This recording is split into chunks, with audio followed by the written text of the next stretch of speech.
Hey guys, have you ever asked yourself why we do what we do? Why some people behave differently than others? Why do some people do things that seem completely out of the ordinary, just so unexpected? Well, a 24-year-old Christopher McCandless's body was found in August of 1992 by hunters who were making their yearly expedition um, into the Denali National Park, which is all the way in Alaska. He was found in an old bus that had been left there to rust, um, which he had made his shelter. Why was he there? What would cause someone to trek out into the Alaskan wilderness and try to survive there with minimal gear and equipment? In his book, Into the Wild, John Krakauer, who was a journalist as well as a mountaineer, he received um, an assignment to go write about Chris McCandless' story. And he did that for the Outside magazine. And being inspired by it, he decided to write a book in which he tracks McCandless's journey into the wild.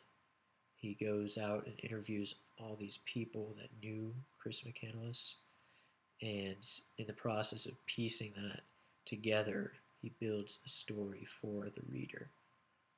But while he does that, he also interweaves kind of a second plot or narrative in which he tries to piece together the character and motivations of Chris McCandless as to why he did what he did, and who he was.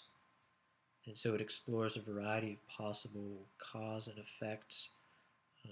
And as the story develops, we get to meet all sorts of interesting people that knew Chris and have something to say about him. And so, as the reader, you get to look at these little snippets, kind of like puzzle pieces, and fit them together. And the author kind of leads you in it, but you don't necessarily have to agree with him. You can try to piece things together yourself and kind of form this psychological portrait of Christopher McCandless, of who he was as a person, getting to know him and know why he did what he did. So I'd highly recommend taking a read um, and painting that portrait for yourself. It's a fun adventure. I'm going to go ahead and read the beginning of the second chapter, which is called The Stampede Trail.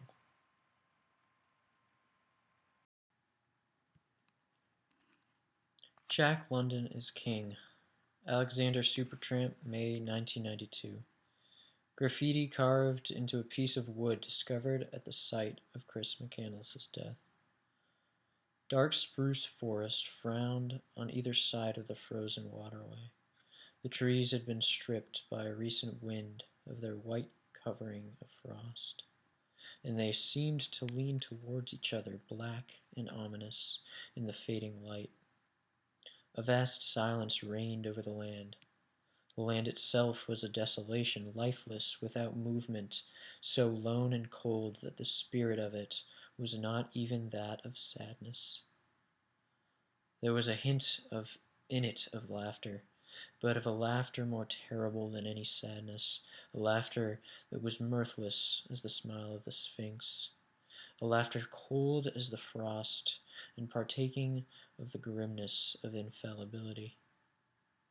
It was the masterful and incommunicable wisdom of eternity laughing at the futility of life and the effort of life. It was the wild, the savage, frozen-hearted Northland wild.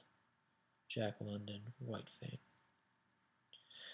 On the northern margin of the Alaska Range, just before the hulking ramparts of Mount McKinley and its satellites surrender to the low Kantishna Plain, a series of lesser ridges known as the Outer Range sprawls across the flat like a rumpled blanket on an unmade bed. Between the flinty crests of the two outermost escarpments of the outer range runs an east-west trough, maybe 5 miles across, carpeted in a boggy amalgam of muskeg, alder thickets, and veins of scrawny spruce. Meandering through the tangled, rolling bottomland is the Stampede Trail, the route Chris McCandless followed into the wilderness. The trail was blazed in the 1930s by a legendary Alaska miner named Earl Pilgrim. It led to antimony claims he'd staked on Stampede Creek, above the Clearwater Fork of the Toklat River.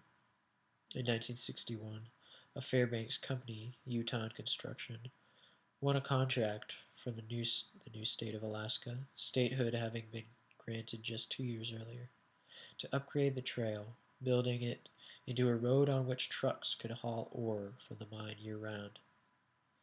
To house construction workers while the road was going in, Yukon purchased 3 junk buses, outfitted each with bunks and a simple barrel stove, and skidded them into the wilderness behind a D9 Caterpillar. The project was halted in 1963. Some 50 miles of road were eventually built, but no bridges were ever erected over the many rivers it transected, and the route was shortly rendered impassable by thawing permafrost and seasonal floods. Yukon hauled 2 of the buses back to the highway. The third bus was left about halfway out the trail to serve as backcountry shelter for hunters and trappers. In the 3 decades since construction ended, much of the road had been obliterated by washouts, brush, and beaver ponds, but the bus is still there.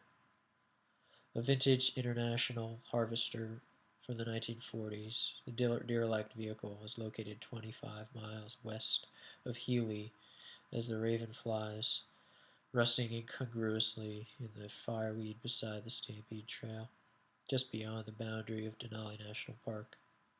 The engine is gone, several windows are cracked or missing altogether, and broken whiskey bottles litter the floor. The green and white paint is badly oxidized. Weathered lettering indicates that the old machine was once part of the Fairbanks City Transit System, Bus 142. These days, it isn't usual for 6 or 7 months to pass without the bus seeing a human visitor. But in early September 1992, 6 people in 3 separate parties happened to visit the remote vehicle on the same afternoon.